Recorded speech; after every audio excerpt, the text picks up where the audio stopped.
Hello everyone, and welcome to the Buster Bunch Magic DPS Guide, featuring the Fractured Staff of Armadyl. We're just going to assume that you watched our previous Intro to Magic guide, and that you're up to date on ability priority orders and gear setup. If you haven't, go back and review it, as this video will only cover what's required for the Tier 95 staff today. Starting with the item itself, make sure to augment your Fsoa with Precise 6, Ruthless 1, and Aftershock 4, Equilibrium 2. The Ruthless one can be swapped to a Genocidal if you plan on doing bosses that benefit from it, such as Karapek, and you'll also need another Essence of Finality with the Armadyl Battlestaff inside. Alright, now that we got that out of the way, let's talk about the Fsoa special attack, Instability. It costs 50% Adrenaline, 45 with the Vigor effect, and will launch an auto attack every time you crit for the next 30 seconds.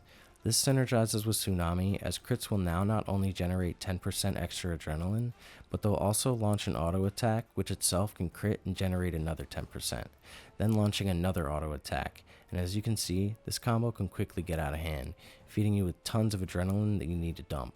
Thresholds like Wild Magic and Asphyxiate, and ultimates like Igneous Omnipower are still a priority, as they're the best damage to adrenaline ratio, but they have long cooldowns.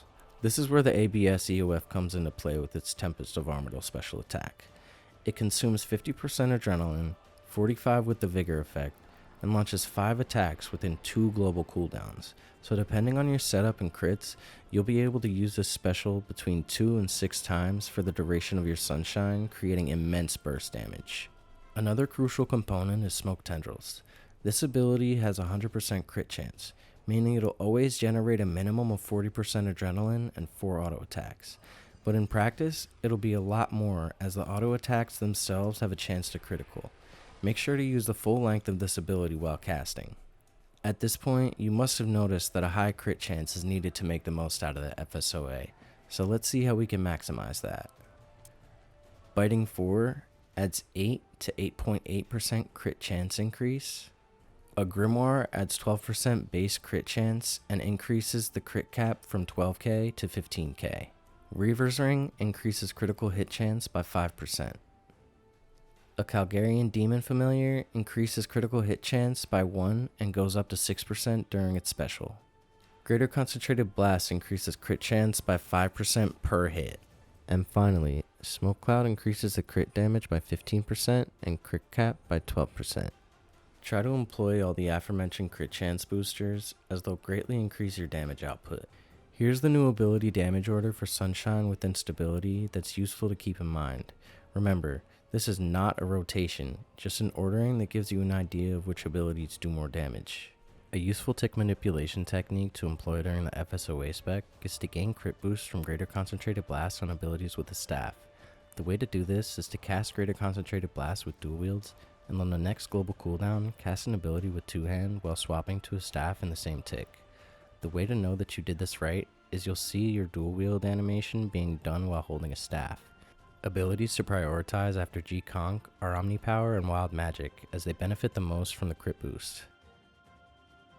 Now that we have a general understanding of how the Fsoa works, let's look closer at a rotation.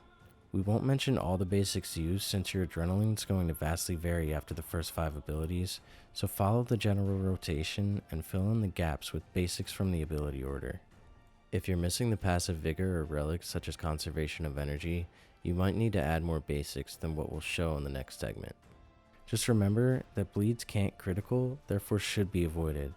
Also, make a note that two-handed autos hit a lot harder than dual-wield autos, so make sure to have your staff equipped for the duration of Instability unless you're switching to dual-wield for Greater Concentrated Blast.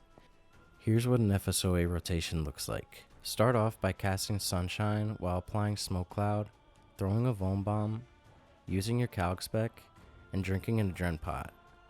After which, use Greater Concentrated Blast, Dragon Breath, and Sonic Wave.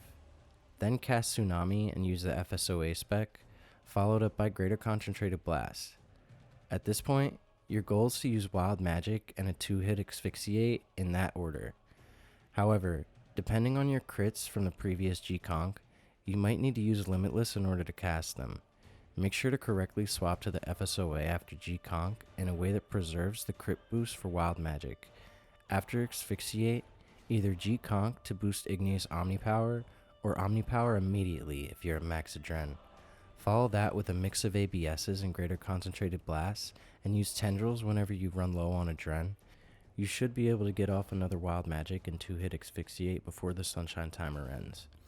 Be aware that you may need to improvise this rotation based on your adrenaline, so if you have Insight Fear stacks, you can Tsunami early, or if you're running low on adrenaline, you can add more Gconcs. Note that you can swap the Blood Barrage after Tsunami for massive heals, as every auto fired by the Fsoa heals a percentage of the damage dealt. This concludes our Fsoa magic guide. If you found this in any way helpful, make sure to like, comment, and subscribe. Thanks for watching. See you in the next.